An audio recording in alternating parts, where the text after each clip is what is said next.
paso estas dos últimas charlas, estas dos últimas conversaciones, ya directamente a Riva Palacio. En realidad, el centenario de la muerte del general Riva Palacio fue el año pasado, fue el 22 de noviembre de 1996, y sí hubo una exposición que ojalá ustedes hayan visto en el patio de la Biblioteca Nacional, y su obra narrativa, o gran parte de la obra narrativa, sigue en el mercado gracias a la colección Sepan Cuántos. Están varias de las novelas y los cuentos del general, del que espero hablemos esta noche. Y Clementina Díaz y de Obando se dedica desde hace mucho a estudiarlo, y entre tantos otros trabajos, yo hablo de lo más accesible. Le debemos la antología de la Biblioteca del Estudiante Universitario, que no he traído, contra lo que creía, no, aquí está. Estas dos son muy accesibles: Los cuentos del general y la antología de Riva Palacio en la Biblioteca del Estudiante Universitario, y su libro reciente, del que hablaré mañana, Un enigma de los ceros, un libro sobre la colaboración entre Riva Palacio y Juan de Dios Peza, como en las tradiciones y leyendas mexicanas. Bueno, José Ortiz Monasterio, desde muy joven, trabaja en la obra del general y publicó en 1964 el libro de que ya mencionamos el lunes, Historia y ficción, los dramas y novelas de Vicente Riva Palacio, y la serie que espero siga en proceso de obras escogidas de Riva Palacio, con otros prólogos, no siempre, de Ortiz Monasterio. Y de Antonio Castroleal, Andrés Enestrosa y José Luis Martínez, a Carlos Monsiváis, Carlos Montemayor, Raimundo Ramos, y jóvenes como María Teresa Solórzano y Alejandro García, las lecturas e interpretaciones continúan. Riva Palacio continúa vivo, pero también cada vez más misterioso,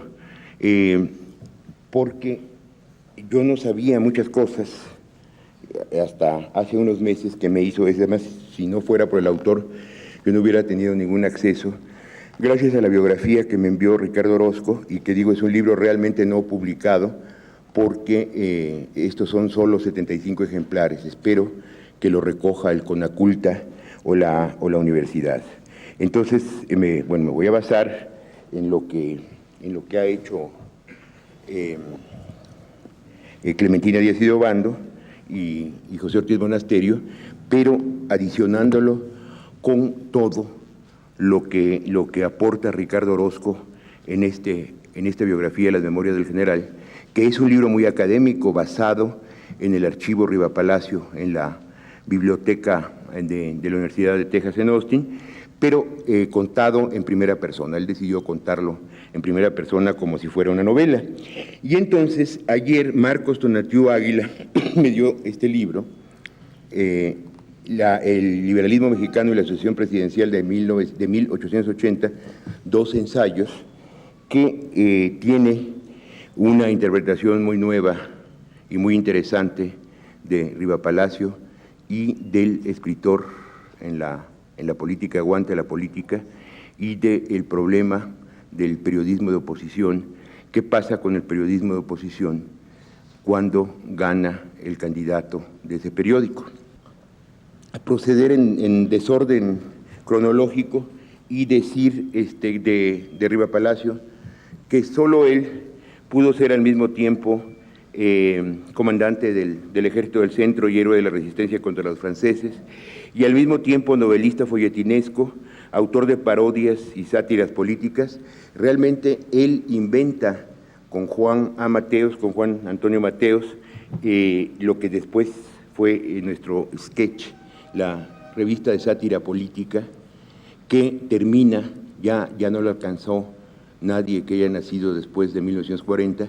porque terminó con el hermano incómodo del general Ávila Camacho. Maximiliano Ávila Camacho mandó a dar una golpiza a dos autores de estas revistas, el famoso Güero Padilla, que murió a consecuencia de la golpiza, y ya nadie se atrevió, aunque hubo todavía hasta los 50 o 60 la figura de Palillo, que representó mucho el espíritu del sketch, y después este teatro que hace Vicente Leñero y los discípulos de Vicente Leñero, que es volver a hacer un teatro de lo inmediato, de lo actual, no esperar, como tienen que esperar los novelistas, a que transcurra el tiempo, sino que el teatro se ocupe de lo más actual y de lo más inmediato.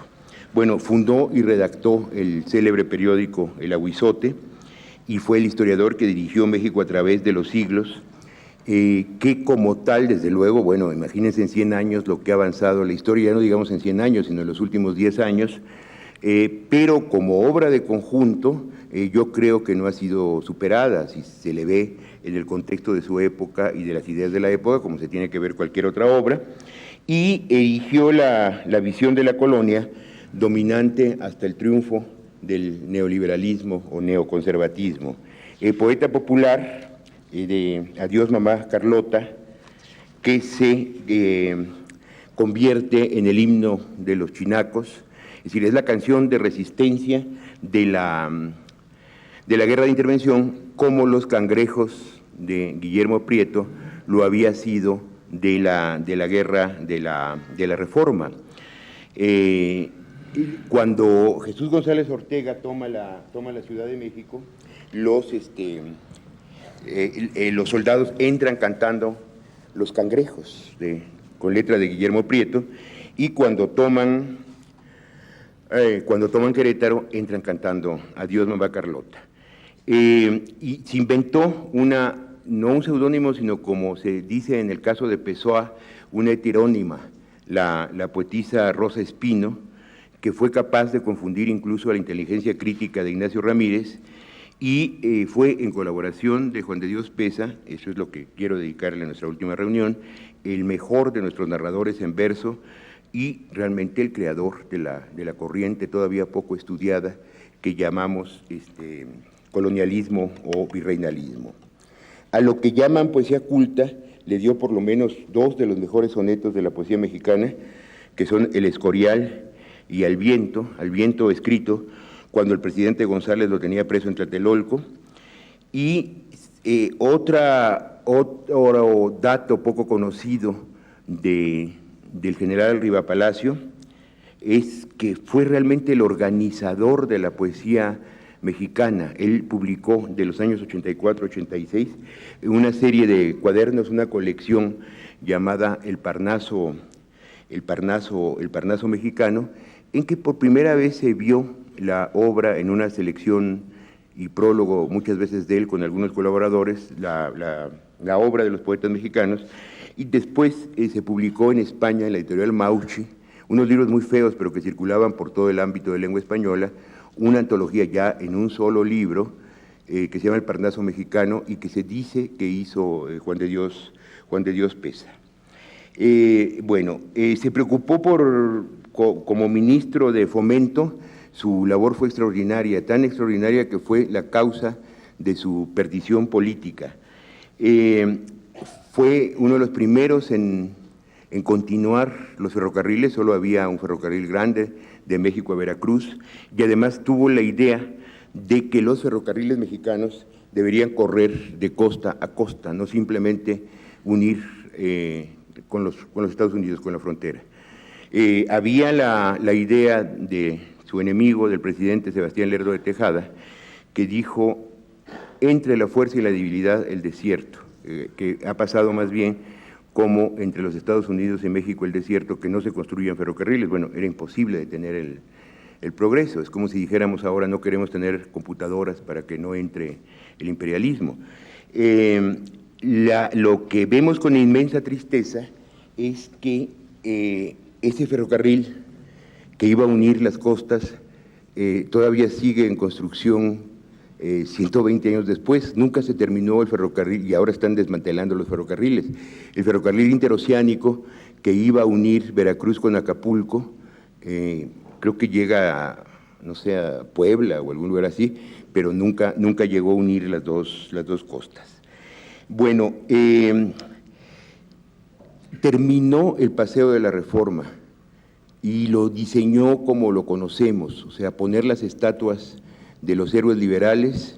y que ya que comenzaba con la estatua del caballito, con la estatua de Carlos IV, y que seguía, él no mandó a hacer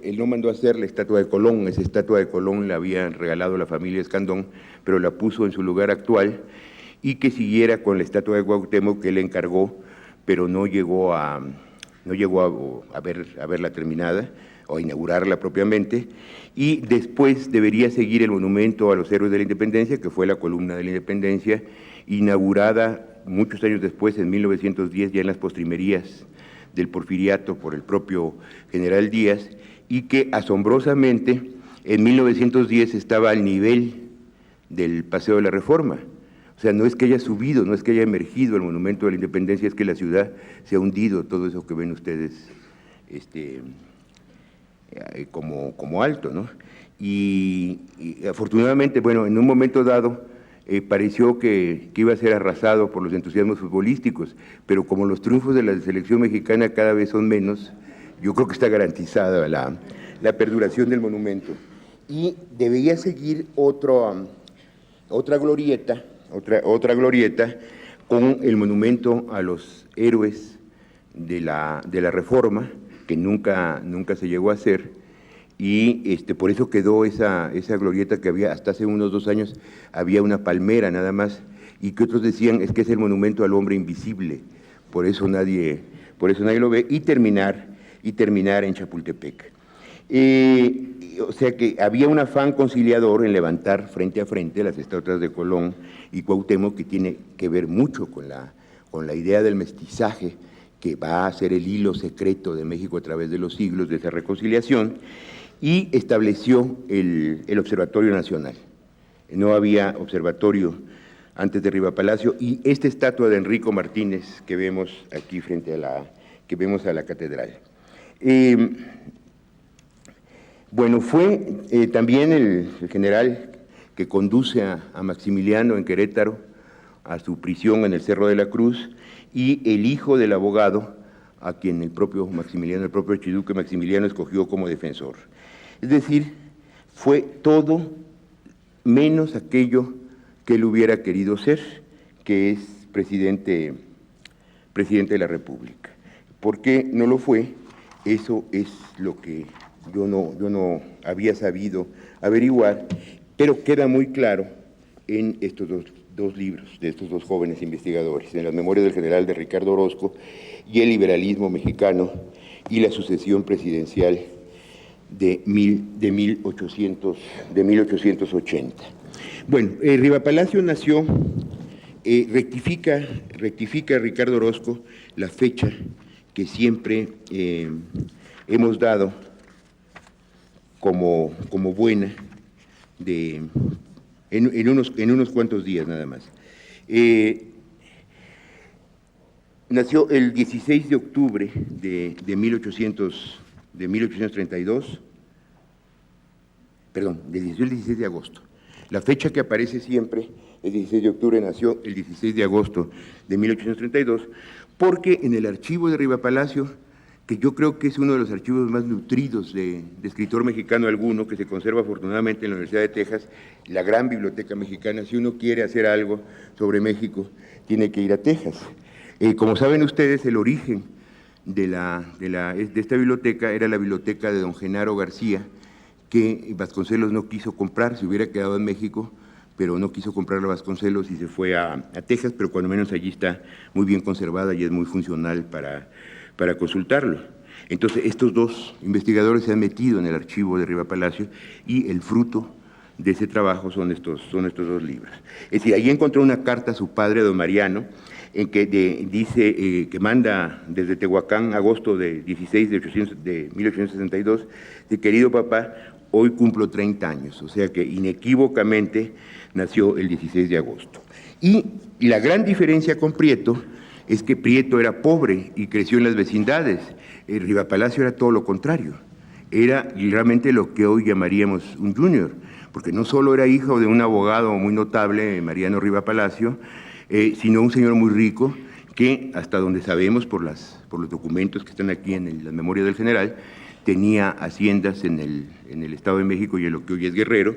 y por si fuera poco, su mamá era la hija del gran héroe de la independencia, realmente el consumador de la independencia, Vicente Guerrero, asesinado en 1830, 2 años antes de que naciera Vicente Riva Palacio. También es muy conmovedor para nosotros pensar que su vida transcurrió aquí, en estas calles, que su casa estaba primero en Donceles número 11, no sé cómo sería la numeración de Donceles, pero pienso que debe ser en esta misma calle, y después frente a lo que hoy es el Palacio de Bellas Artes, donde terminaba el acueducto de la Tlaxpana y donde está construyendo Teodoro González de León el nuevo Senado. Frente a él, en una casa que existe, esa casa fue demolida a principios de siglo.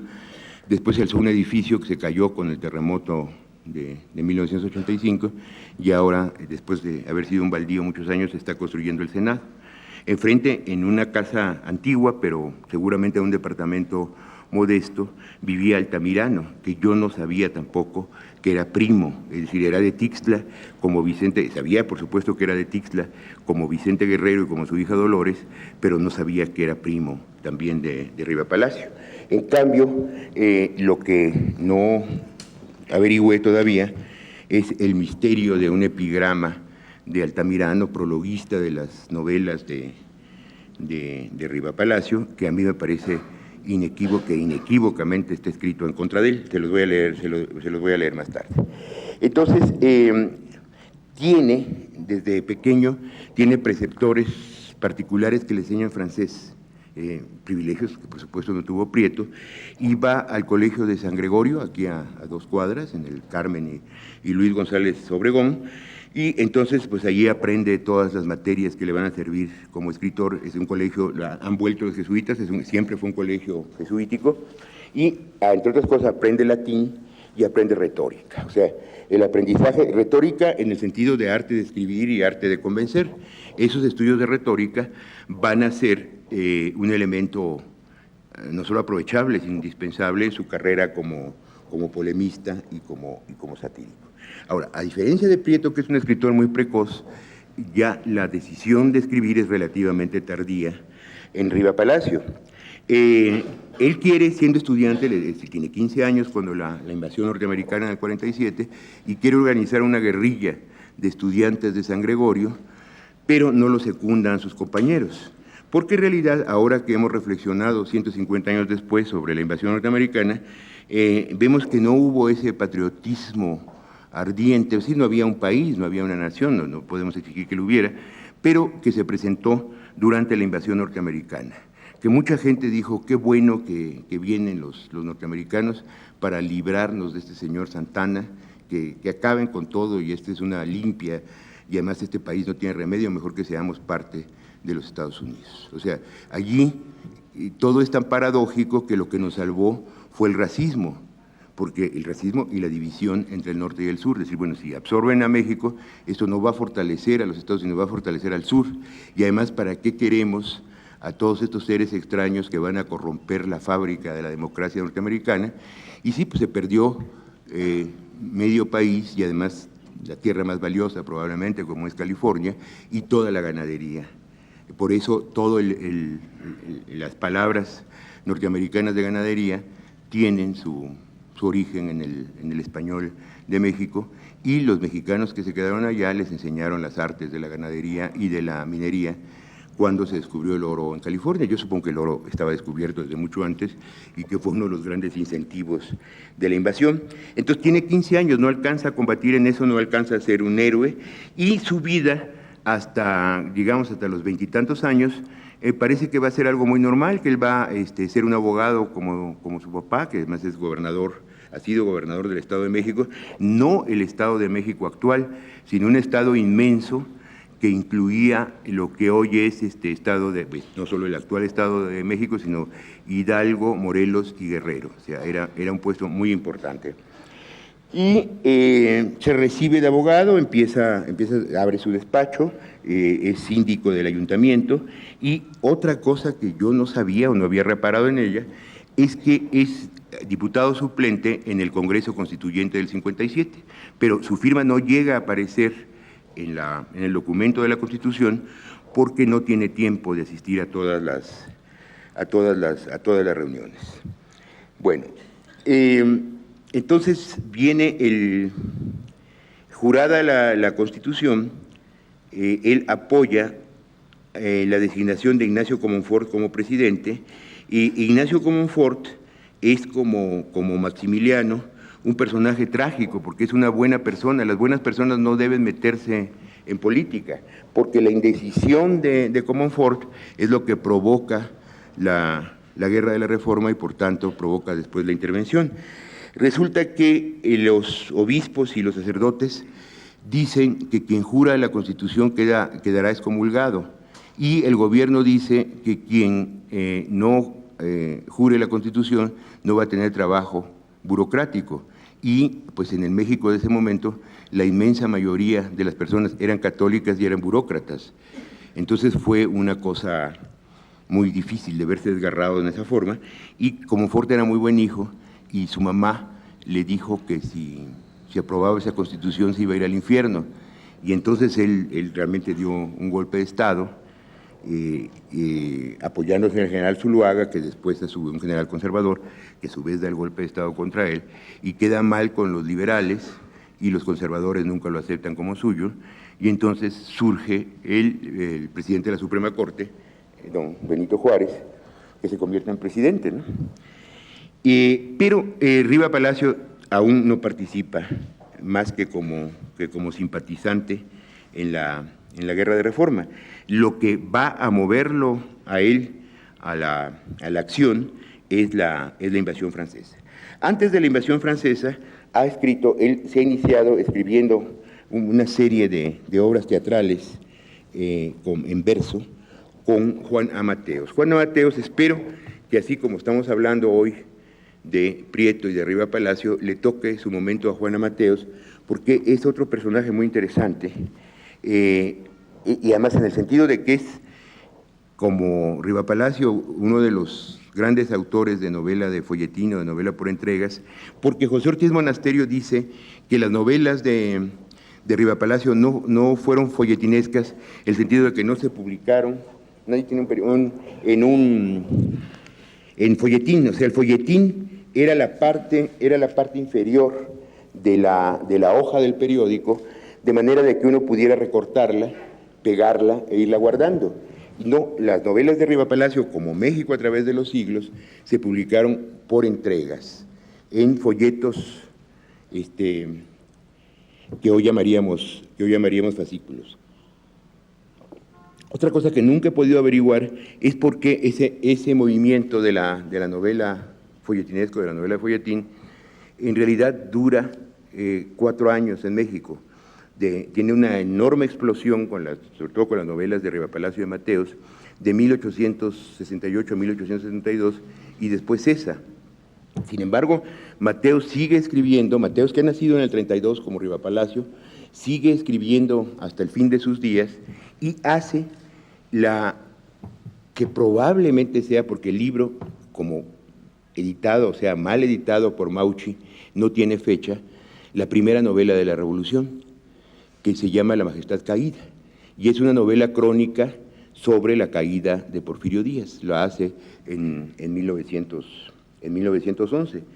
Yo no sé cómo podríamos averiguar si es anterior o posterior a la novela de Mariano Azuela, Andrés Pérez Maderista, pero esas dos novelas inician la novela de la Revolución. Y otra cosa de la que no me enteré hasta el año pasado, y que es muy significativa y digna de estudio, es que Juan A. Mateos era el abuelo de don Gabriel Figueroa,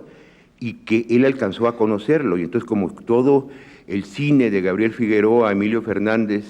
Mauricio Magdaleno, que formaron ese equipo para hacer esas películas, es como la continuación con los medios del siglo XX de todo lo que había pedido Altamirano que fuera la literatura mexicana. Nunca hubiera pensado que hubiera esa relación. Además, uno piensa en un señor que nació en 32 y un señor que murió el año pasado, pues sí, no solo se conocieron, sino que hay un vínculo sanguíneo. Bueno, uno de estos tomos está dedicado a las obras, y también se ocupa de ellos José Ramón Enríquez en uno de los tomos de esta antología general del teatro mexicano que está publicando el Conaculta. Y bueno, hay algunas que son, por supuesto, una derivación del melodrama español, es teatro popular, pero lo interesante es ese momento en que se ponen a escribir sobre los acontecimientos de la semana, que es un teatro no casi, sino absolutamente periodístico, y que llama mucho la atención, es como el momento de ruptura que va a permitir las novelas posteriores, porque el público, bueno, ellos no estrenaron en el teatro principal, sino en el Teatro Iturbide, o sea, donde va a tomar posesión Cuauhtémoc Cárdenas el viernes. La cámara es una transformación del teatro Iturbide, y entonces el público del Teatro Iturbide no podía aceptar ver cosas mexicanas en escena. Ellos querían, bueno, sobre todo en México había mucha afición a la ópera, entonces querían ver a Cleopatra, a Lucía de la Mermur, cosas así, el Trovador, pero no gente en el Canal de la Viga o en el Zócalo, en la calle de Plateros, y otra cosa aún más escandalosa, verlos con trajes mexicanos. El teatro siempre se representaba con vestuario europeo, y además, qué lástima que no podemos tener un testimonio de eso, que es irrecuperable, pero sabemos que por lo menos hasta el año 30 o 35 era de rigor en todo el teatro serio, cómico, trágico, lo que fuera, político, no político, representado en México, representarlo con acento español. O sea, nuestro acento mexicano no tenía ninguna validez. O sea, había eso. Decía, la norma del buen español es el habla culta de las personas de Madrid, y la literatura mexicana es una rama de la literatura española. Entonces, eso ahora sería impensable, imposible para nosotros, pero es el contexto en que decía que tenemos que poner las obras de Riva Palacio y de Prieto. Bueno, entonces, de allí, de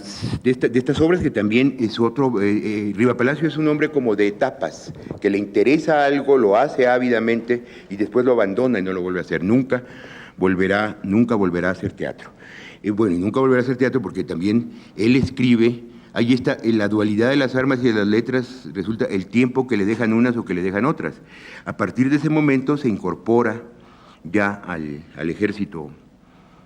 mexicano, es decir, a otro ejército mexicano, porque el ejército profesional realmente era el ejército conservador, y hubo que improvisar un ejército popular que resultó muy eficaz. Se incorpora al ejército de Oriente, había muerto Zaragoza después de su triunfo el 5 de mayo, de González Ortega, y está, cosa que yo no sabía tampoco, participa en el segundo sitio de Puebla, y González Ortega confía tanto en él que lo envía a decirle a Juárez, no podemos resistir, necesitamos parque, necesitamos municiones, necesitamos comida, y regresa, pero ya no puede entrar a Puebla por el sitio que le han puesto los franceses. Finalmente Puebla tiene que rendirse de la manera más honrosa, dice Riva Palacio, que eso no es una derrota, que es un triunfo, y tan triunfo es que los franceses estaban seguros, el comandante francés le envió un telegrama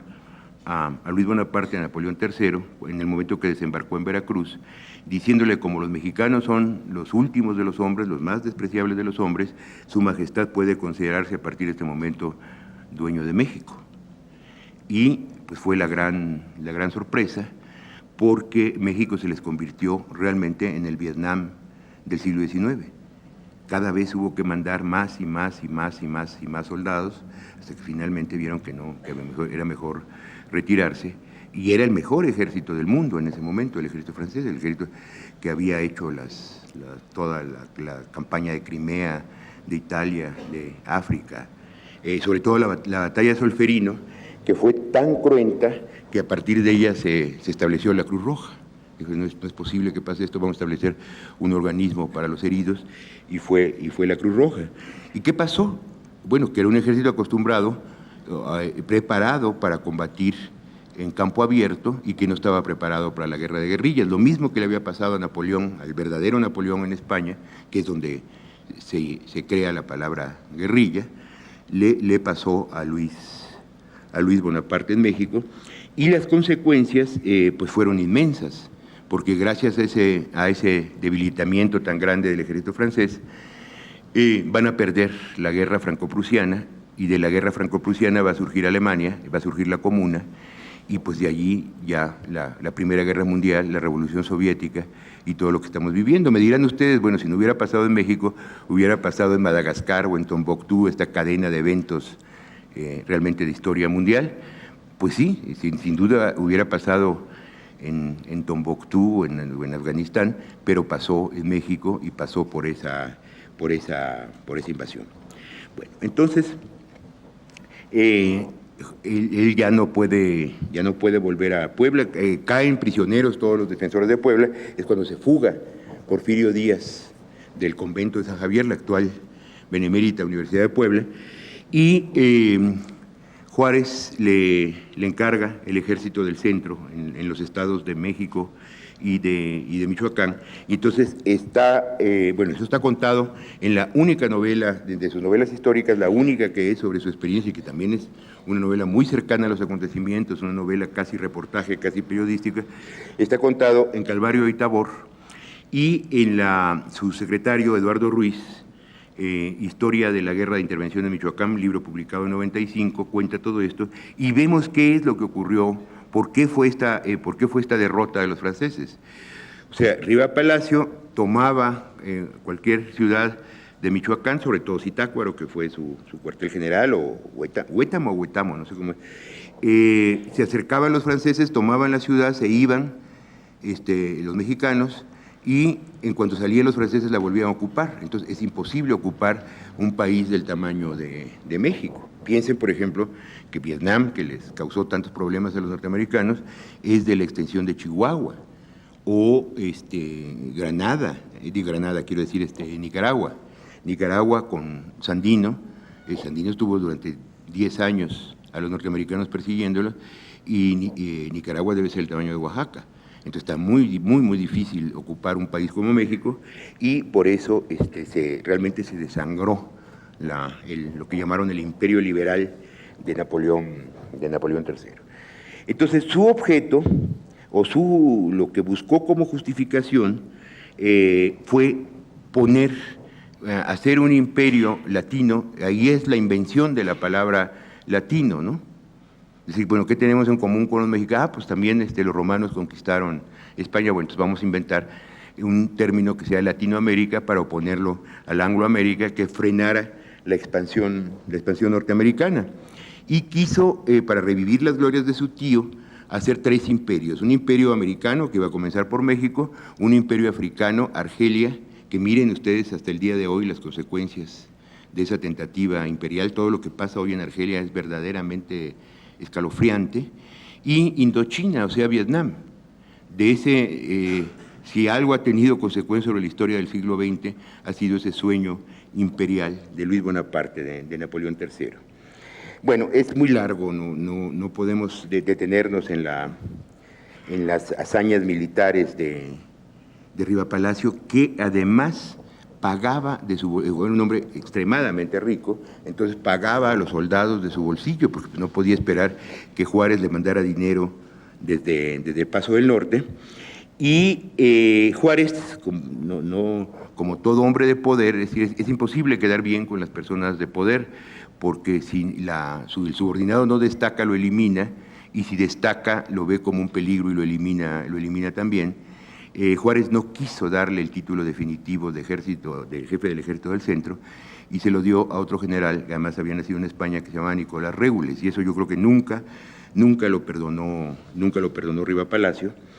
Pero finalmente asiste como jefe del ejército del centro a la gloriosa toma de Querétaro, y de Querétaro, ya una vez que cae Querétaro, y que él le encarga al general Mariano Escobedo, o sea, los jefes de la toma de Querétaro son Mariano Escobedo y Ramón Corona, que vamos a encontrar después también ligado a la vida de Riva Palacio, y le encarga, cuando le entrega su espada a Maximiliano, le dice: acompañe al archiduque al convento de la Cruz, que va a ser su prisión. Y se había hecho de muy buena prensa, de muy buena opinión entre los propios franceses, porque no fusilaba a los prisioneros, los cajeaba sobre todo a una legión de belgas, los canjeó por prisioneros mexicanos en algo que era una guerra a muerte. Entonces, el mismo Maximiliano, camino del Cerro de las Campanas, porque él, donde va a ser fusilado es donde se rinde, en el Cerro de las Campanas, camino del Cerro de las Campanas al convento de la Cruz, le dice esto: yo pienso muy bien de usted, general, y si usted cree que me van a salvar mi vida, y le dice: yo no creo, archiduque, porque usted firmó el decreto del 3 de octubre de 1865, el decreto del 3 de octubre que no lo redactó el pobre Maximiliano, sino el mariscal Bazaine. Decía que como Juárez había abandonado el territorio nacional, cosa que no era cierta, ya no se podía respetar como combatientes a los chinacos,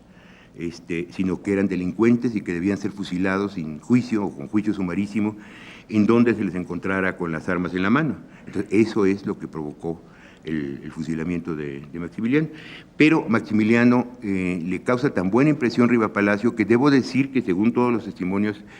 tenía esa rarísima cualidad entre los seres humanos, que no somos nada simpáticos, que era de una extraordinaria simpatía, y le cae también a Maximiliano que le regala su caballo. Y tal era el prestigio de su padre que Maximiliano lo elige para que sea su defensor en el juicio que se le hace en Querétaro. Bueno, entonces asiste con su gran amigo Porfirio Díaz. Ese es el momento definitivo, es cuando el general, el famoso Tigre de Tacubaya, Leonardo Márquez, rompe el sitio de Querétaro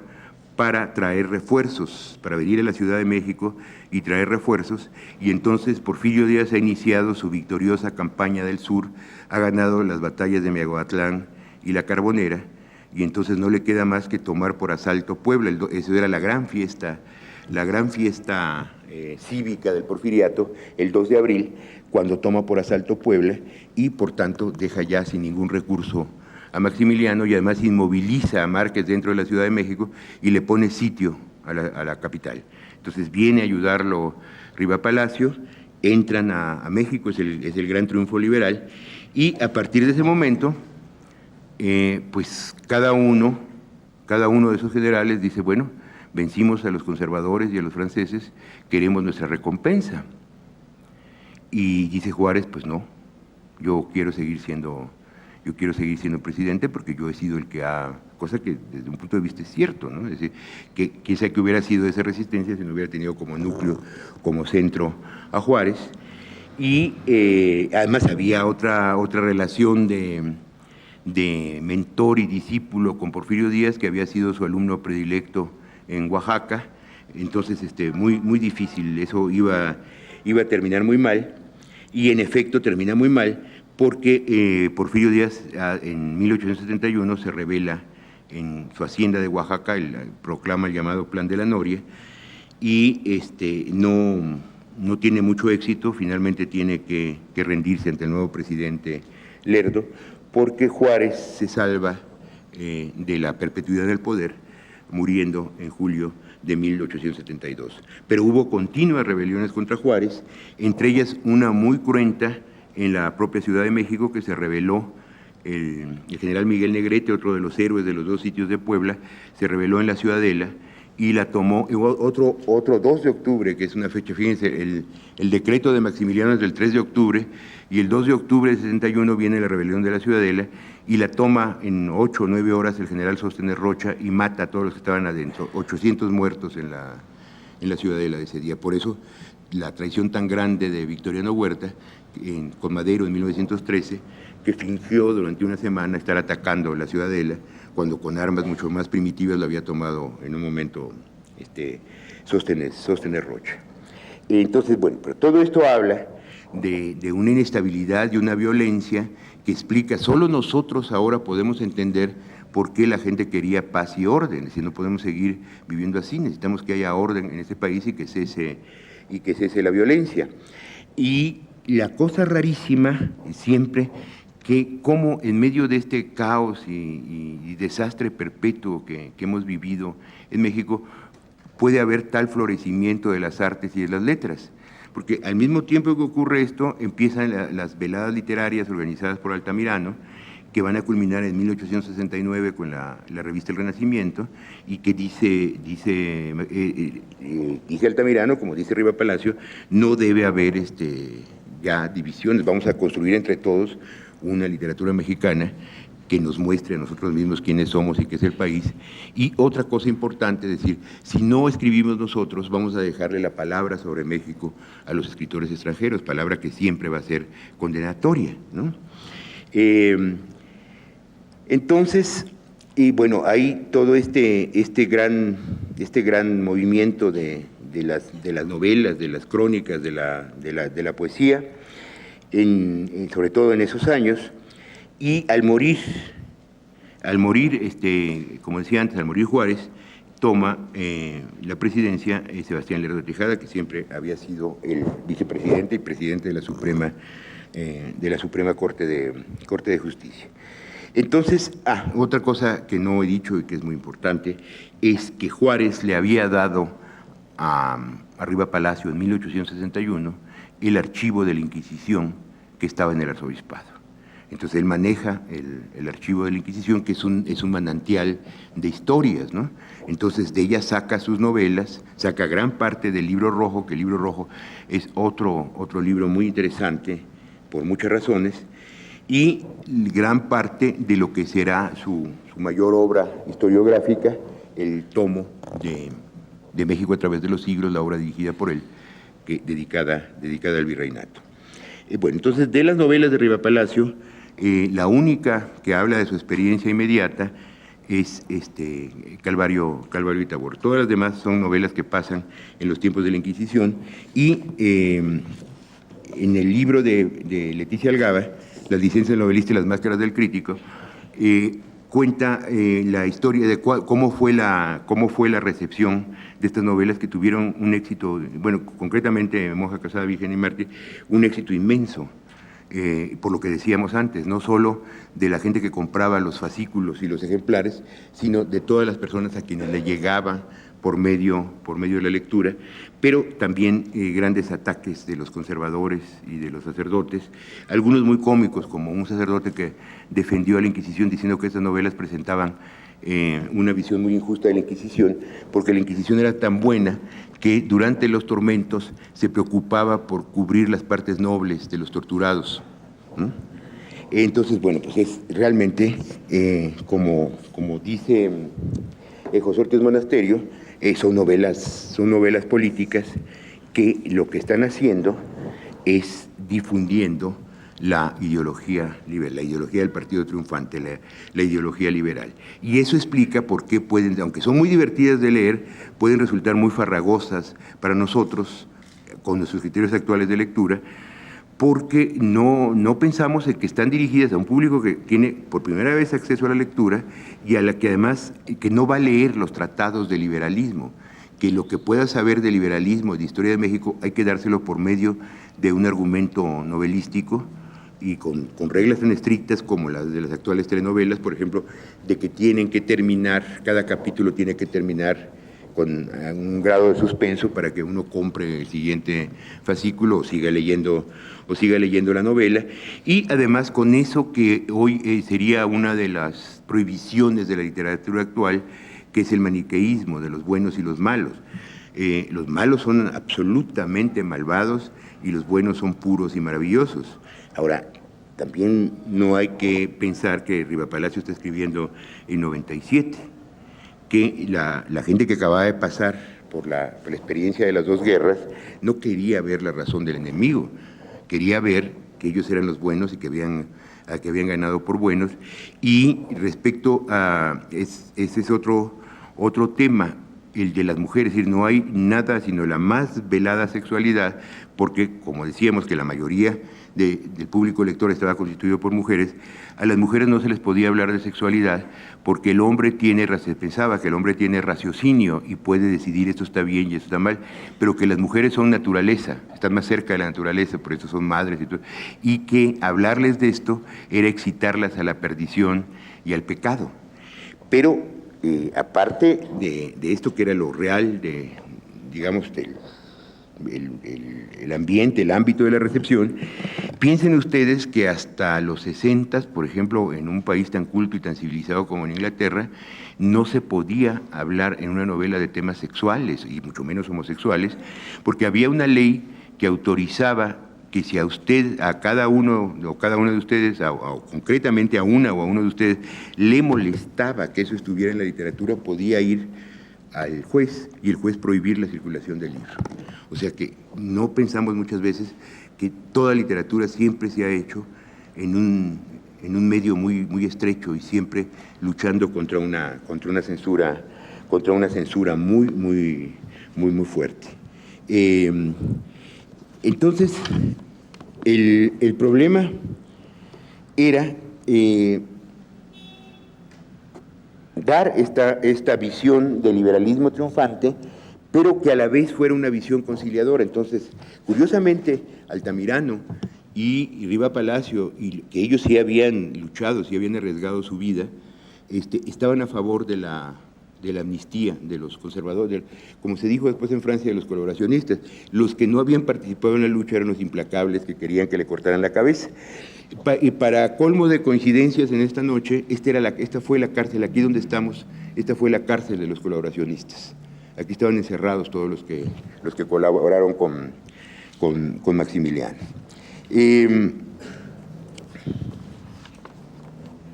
Entonces, en 1870, estos grandes novelistas folletinescos mexicanos, Paino, Riva Palacio y Mateos, se reúnen en este libro, que es como el comienzo del nuevo periodismo en el siglo XIX, o sea, de los procedimientos de la ficción aplicados a acontecimientos reales, que es el Libro Rojo. El Libro Rojo, que es una crónica de la violencia en México, y que dos escritores mexicanos aún vivos y de dos generaciones muy distintas, Andrés Enestrosa en 1946 y Carlos Montemayor, el autor de Guerra en el Paraíso, ya en los 90, han publicado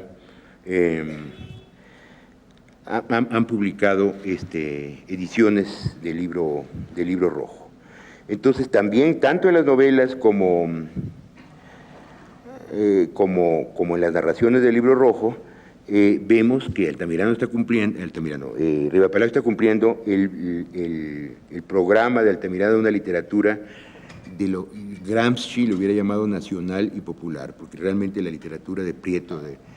y de Riva Palacio, sobre todo, no solo es nacional, sino también es popular, que revele a los mexicanos su cara, su rostro, sus costumbres, su color local.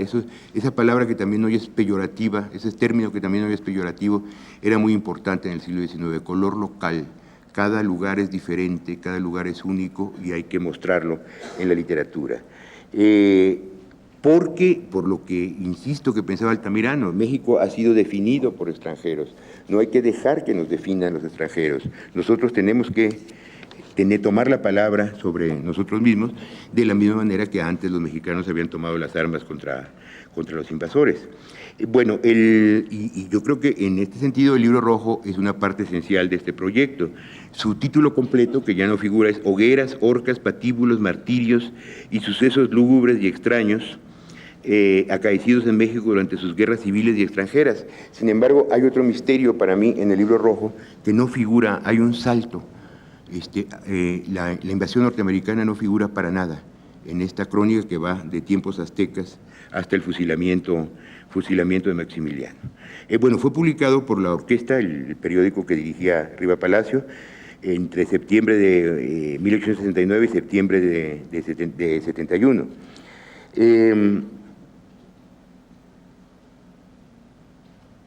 Entonces, déjenme ver, no quiero abundar en esto porque me faltan tantas cosas.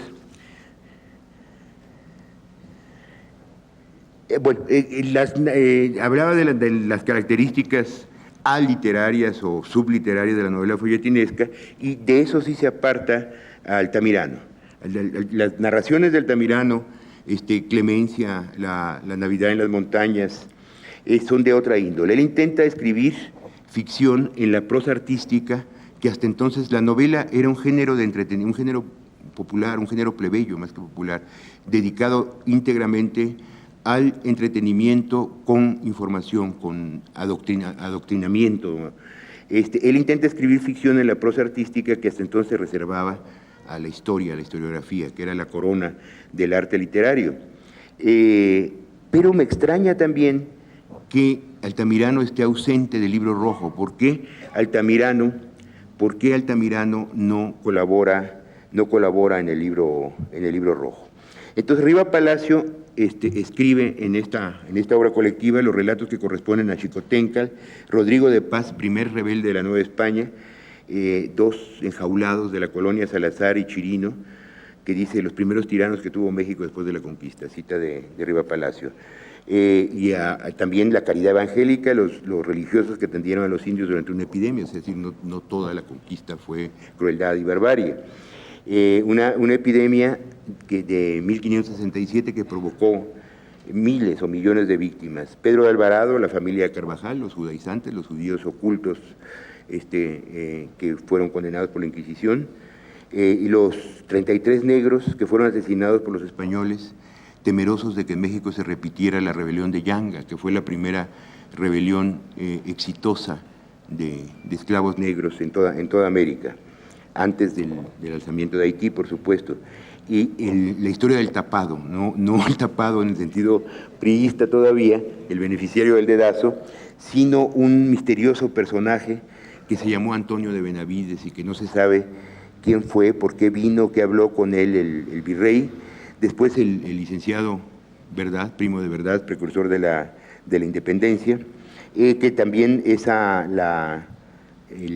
virrey Iturrigaray fue derrocado por los hacendados de Morelos, lo que hoy es Morelos. Hidalgo, Matamoros, Morelos, Iturbide y Arteaga y Salazar, dos generales que habían sido sus superiores en la guerra contra la intervención, asesinados en Michoacán, pero tiene la elegancia de no escribir sobre su abuelo don Vicente Guerrero. Bueno, la importancia del Libro Rojo para la literatura mexicana es muy grande, porque se ensaya con gran éxito la unión de historia, literatura y periodismo, yo creo que por primera vez, salvo que ustedes me den un ejemplo contrario. Se crea el cuento sin ficción y empieza la tendencia que después se va a llamar colonialismo o virreinalismo. Para Riva Palacio es el punto intermedio entre la novela popular y la escritura del tomo del virreinato y la dirección de México a través de los siglos.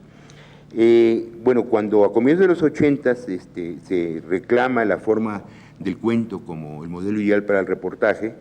nadie se acuerda de que en ese México todavía de Juárez hubo un antecedente modesto pero irreemplazable que es el Libro Rojo. Bueno, entonces, otro misterio es lo del general Riva Palacio. ¿Por qué Riva Palacio, con toda esta conducta heroica y después con su intervención en la rebelión de Tuxtepec, nunca pasa de general de brigada? Eso yo nunca me he explicado por qué no se le ascendió nunca a general de división, si tanta gente con muchos menos méritos que él subió a general de división. Entonces, él quiere ser presidente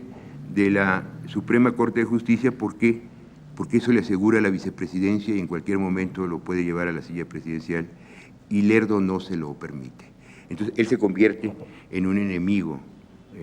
implacable de Lerdo, sobre todo a través de este gran periódico que existe en reproducción facsimilar, El Ahuizote. El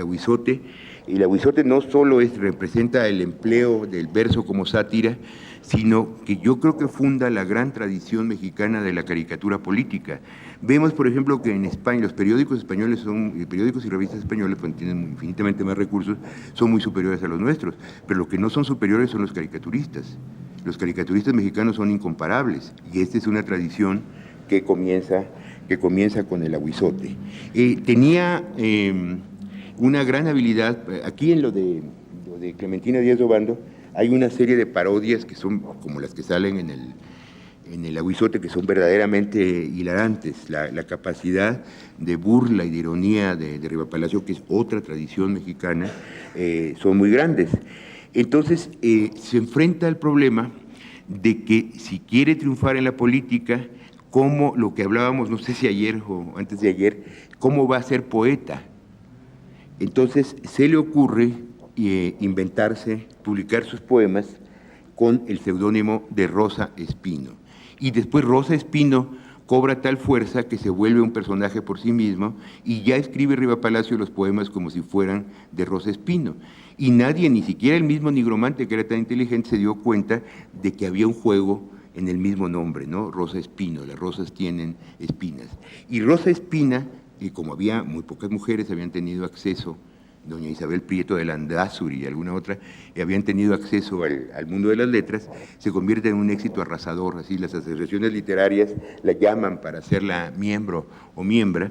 y se dice, les mandan cartas, hay poemas de respuesta y enamorados de Rosa Espina que quieren conocerla y casarse con ella, y sobre todo los artículos insisten en que solo una mujer puede escribir esos versos tan arrebatados y de sentimiento, y no cualquier mujer, sino una virgen. Entonces uno piensa que Rosa Espino, entonces él no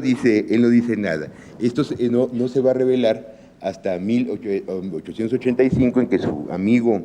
el crítico yucateco Francisco Sosa, publique las páginas en verso de Riva Palacio, y ahí dé a conocer la existencia, es decir, de que Rosa Espino no existió nunca, que era un seudónimo, un heterónimo o una creación de Vicente Riva Palacio. Bueno,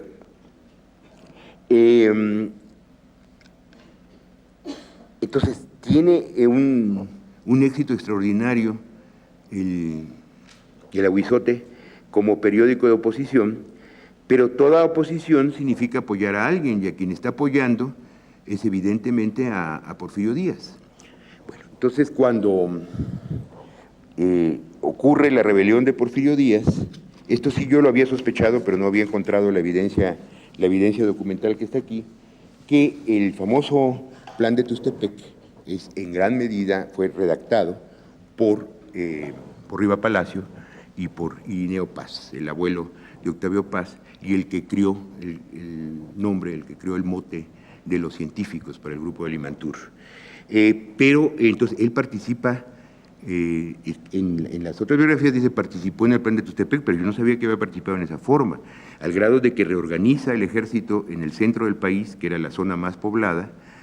y con ese apoya a Porfirio Díaz y acude a la batalla de Tecuac. La batalla de Tecuac es la batalla decisiva. Tecuac está en los alrededores de Huamantla, en Tlaxcala, en que derrota finalmente al general Ignacio de la Torre, Porfirio Díaz, y lo derrota porque llega a última hora cuando los porfiristas, o sea, yo creo que hay que distinguir porfirista, partidario de Porfirio Díaz, porfiriano, lo que se refiere a la época de Porfirio Díaz. Porque esa casa es muy bonita porque es arquitectura porfirista. No, la arquitectura no puede tener ideología, es arquitectura o es una casa porfiriana, y porfirista es el partidario de Porfirio Díaz. Cuando los porfiristas están a punto de ser derrotados, llega el compadre Manuel González y le da el triunfo a Díaz. Y entonces es cuando ya se establece bueno, pero recuerden esto que todos sabemos, que se hacía la rebelión de Tustepec bajo la bandera del gran tabú mexicano, que ni siquiera en los 90 se pudo romper, del antirreeleccionismo, es decir, que nadie se perpetúe en el poder y esta será la última revolución. Entonces Porfirio Díaz jura que él ni siquiera aspira al poder, que va a ser presidente provisional y que se va a retirar en 1980. Aquí, en 1980, 1800. Ya estoy transponiendo las cosas. Van a ver por qué. Van a ver por qué. Por el libro de Marcos Tonatiuh Águila. Bueno, entonces en ese primer gabinete de Porfirio Díaz hace todo lo que les dije antes como ministro de Fomento Riva Palacio, y por fin se está realizando lo que la gente quería. Hay orden y hay progreso. Y él, Riva Palacio, ha sido el instrumento para traer el progreso, y el progreso que solo se va a consumar cuando vengan las inversiones extranjeras, que no van a venir mientras, o sea, se vuelve un círculo vicioso, mientras no haya paz y orden. Y le parece, qué barbaridad, ya se me fue otra vez el tiempo, le parece a Riva Palacio que toda esta obra maravillosa del joven, o del primer Porfirio Díaz, tiene que culminar con una gran exposición universal. Era la época de las exposiciones universales, y también esa idea bueno, no existía, por supuesto, la expresión tercer mundo, pues, no somos tercermundistas, podemos hacer olimpiadas como las hacen en Londres o en París, vamos a hacer una gran exposición, pero esta idea no encuentra eco y lleva a la renuncia de Riva Palacio en 1879 como ministro de Fomento, que bueno, había 4 secretarías, no había miles de secretarías como ahora, era Fomento, Industria, Colonización, eran muchas cosas. Entonces, otro de los problemas graves a los que se enfrentaba México era que mientras Estados Unidos, Canadá, Argentina, Chile, Uruguay se llenaban de inmigrantes, los inmigrantes no querían venir a México por la malísima prensa de un país violento en que mataban a la gente y en que además habían matado a Maximiliano. Lo de Maximiliano pesó mucho. Y eso decir, bueno, pues la única manera de salvar es traer a esos inmigrantes para que nos blanqueen. Y una cosa que debemos a esa época es el exterminio del pulque. Se hizo una campaña contra el pulque, es decir, el pulque es la bebida del pasado, del atraso, de la indolencia. Los mexicanos debemos tomar cerveza, porque es la bebida de los anglosajones, que son agresivos y trabajadores, y por eso se trajeron cerveceros de Bohemia, de Alemania, de Holanda, por eso es tan buena la cerveza mexicana, porque responde a un proyecto antipulque y antiindígena. Entonces todo esto va a culminar en mostrar las cervezas y todo en la Exposición Universal, pero esto provocó celos de los ministros y celos del propio Porfirio Díaz, que en la mejor manera era... Una cosa curiosa que revela Marcos Tonatiuh Águila es que de todos los miembros del gabinete, los únicos que se hablaban de tú, o sea, el único ministro que le hablaba de tú era a Riva Palacio, que había sido su compañero de armas y su partidario. Entonces lo llama al Palacio Nacional y le describe el retrato ideal del tapado.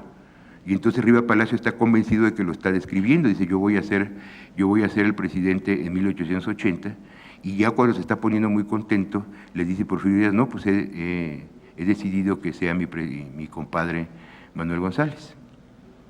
Y se decepciona mucho Riva Palacio, pero dice, bueno, tal vez no sea mi momento todavía. No, dice, y yo quiero, aquí está mi plan, dice, no, yo quiero que tú apoyes a mi compadre y él va a poner en práctica tu plan, tú vas a dirigir su campaña. Entonces se convierte en director de la campaña de Manuel González, con la esperanza de que Manuel González lo va a llamar a ser presidente de la Suprema Corte, y que en 1884 no había sexenios, los sexenios comienzan con el general Cárdenas. En 1884 sí va a poder ser el presidente. Entonces, como dice Marcos Tonatiuh Águila, eso señala ya el momento de la derrota del liberalismo, el momento de la derrota de la generación que hizo la guerra de reforma y la lucha contra la intervención, y la sustitución por la generación de los científicos, que era la generación formada en la Escuela Nacional Preparatoria, y que prácticamente, si ustedes ven los textos y los comparan, es la generación neoliberal de los 90, con los mismos propósitos. Es decir, bueno, lo importante es hacer riqueza, ¿no? Crear la riqueza, y después la riqueza se va a derramar y le va a llegar a todo el mundo. O sea que ya llevamos un siglo de esperar y lo único que se ha repartido es la miseria. Bueno, entonces, esta situación era imposible, no tarda en entrar en conflicto con Manuel González, sobre todo cuando Manuel González, se le ocurre hacer la famosa moneda de níquel. Había muchas monedas mexicanas, tlacos y otras cosas, que no daban, ese problema que tenemos aún ahora, de que uno llega a pagar 199.50 con un billete de 200 y le dice, ¿no tiene los 99.50 para que le devuelva 100? No daban cambio en las tiendas, o daban pedacitos, o daban trocitos de jabón. Entonces, dentro del espíritu progresista e imitativo de los sajones, se le ocurrió a Manuel González que había que hacer moneditas de níquel. Subsistieron hasta hace unos 20 años, las que fueran los 10 de níquel. Y pues naturalmente un señor que se armó con comprar el níquel y otro con la, no es impresora, ¿cómo se llama? La acuñadora, con la acuñadora, y después se invadió de moneditas de níquel el país, se creó una gran inflación y se tenían que dar con descuento. O sea, yo compraba, si yo era un gran comerciante, compraba 100,000 pesos de moneditas de níquel y me los dejaban en 55, 25, pero para el pueblo no. Y después también los comerciantes dijeron, esas cosas que también nos pasa ahora muy dolorosamente, que uno quiere pagar algo y dice, no, pero es en dólares. Oiga, pero yo no tengo dólares, además la moneda mexicana es el peso. No, señor, pues es en dólares, si lo quiero o no. Si ustedes no pagan en plata, no lo aceptamos, aquí no se admite el níquel. Entonces Riva Palacio en la Cámara pronunció un discurso contra la moneda de níquel y se consideró que eso había provocado un gran motín en el Zócalo, que Manuel González tuvo que salir, detuvieron su carruaje y él tuvo que enfrentarse directamente, era un hombre valiente, a la multitud, pero finalmente derogó el níquel y se volvió a la moneda de plata. Entonces, para deshacerse de él, le dijo Manuel González, oiga, general, ¿por qué no escribe usted una historia yo le doy dinero al Ministerio de Guerra para que escriba usted una crónica de la guerra de reforma y de la guerra de intervención? Y dijo Riva Palacio, bueno, pues está muy difícil escribir esto porque Manuel González era conservador. Manuel González combatió en el bando conservador, pero ya después, durante la guerra de intervención, se pasa al ejército liberal y siempre es el segundo de Porfirio Díaz, que era su compadre, era el compadre de Díaz. Y era un gran oficial de caballería y había perdido un brazo. Era el manco González como el manco Obregón, y en la batalla de Tecuac, en el muñón del brazo herido, le metieron otros 2 balazos. Entonces entonces Riva Palacio empezó a sospechar, dice, bueno, estos los que han hecho un pacto, los compadres,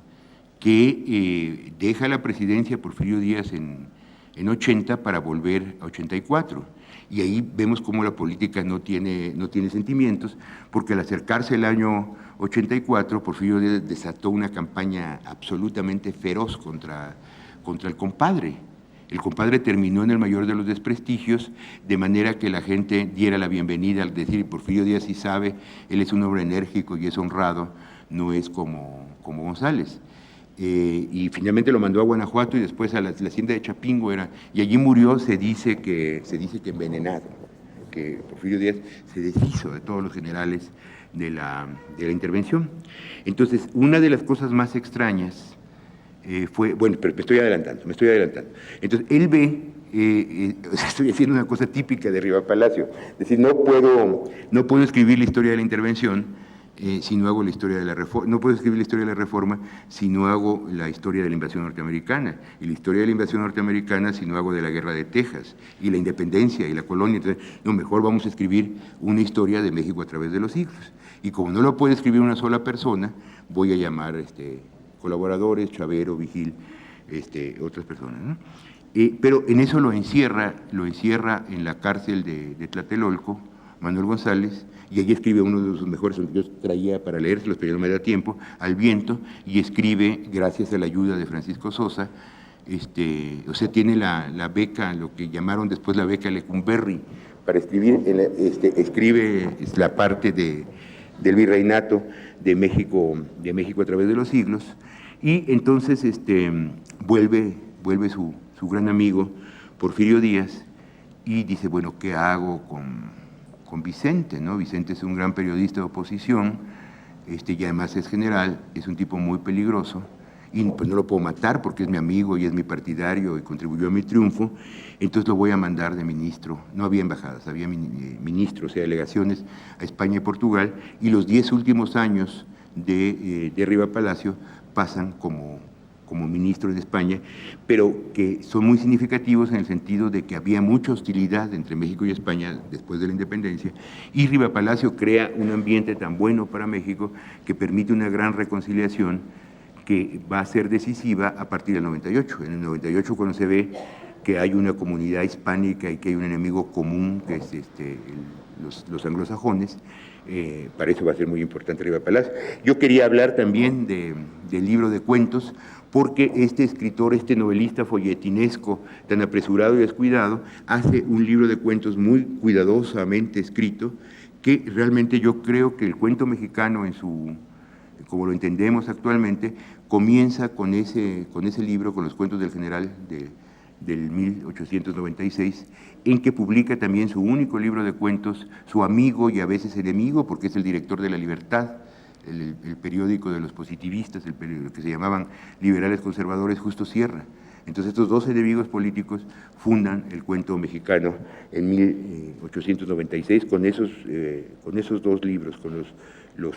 los cuentos del general y los cuentos románticos. Bueno, pues solo, como de costumbre, solo pude abarcar una mínima parte de lo que quería hablarles.